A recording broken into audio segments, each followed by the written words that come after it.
भगिनींचं कुंकू पुसणाऱ्यांचा हिशोब चुकता. तिलक डुंगरवाल.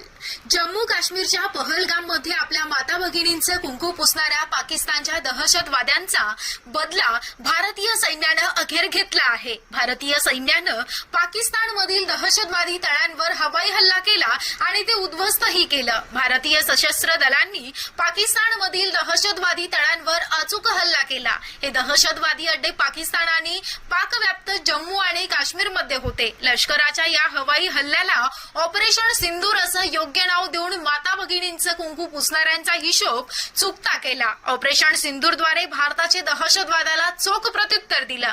विकास ढेंगळे म्हणाले की आजपर्यंतच्या काळामध्ये भारतावर दहशतवाद्यांनी हल्ले केले, त्यांना अशा प्रकाराचं उत्तर देण्यात आलं नव्हतं. पहिल्यांदाच दहशतवाद्यांना त्यांचे अड्डे उद्ध्वस्त करून योग्य प्रत्युत्तर देण्यात आलं आहे.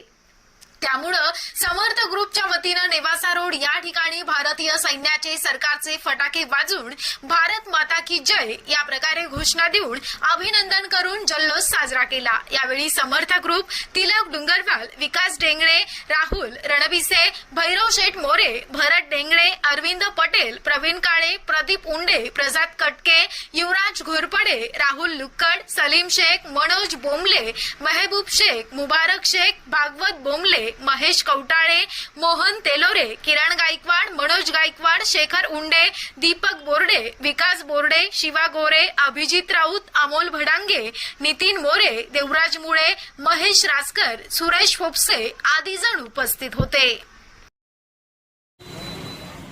पाकिस्ताननी जो भारतावर जो दहशतवादी हल्ला केला आणि त्या हल्ल्यामध्ये भारतीय नागरिकांचा जीव गेला आणि याचं प्रत्युत्तर म्हणून आपल्या सैनिकांनी जो पाकिस्तानमध्ये घुसून जो हल्ला केला, जे पाकिस्तानी दहशतवादी जे अड्डे होते ते उद्ध्वस्त केले आणि या मिशनला सिंदूर हे नाव दिलं. याचा अर्थ आपल्या भारतीय महिलांचं ज्यांनी सिंदूर उद्ध्वस्त केलं, आपले लोक ज्यांनी मारले, त्याचं प्रत्युत्तर म्हणून आपल्या सैन्यांनी पाकिस्तानमध्ये घुसून दहशतवादी अड्डे उद्ध्वस्त केले आणि या दहशतवाद्यांना एक इशारा दिलाय, जर तुम्ही भारताच्या नादी लागलात, भारताच्या विषयी जर तुम्ही वाईट मनात चितलात आणि इथं जर दहशतवादी हल्ले करण्याचा प्रयत्न केला तर आम्ही तशात तसे उत्तर देऊ आणि तुम्हाला या ठिकाणी आम्ही नाहीसं करू, असं उत्तर हे आपल्या सैन्याने दिलेलं आहे. त्याच्यामुळं मी आपल्या भारतीय सैन्याचं तसेच या सरकारचं अभिनंदन करतो.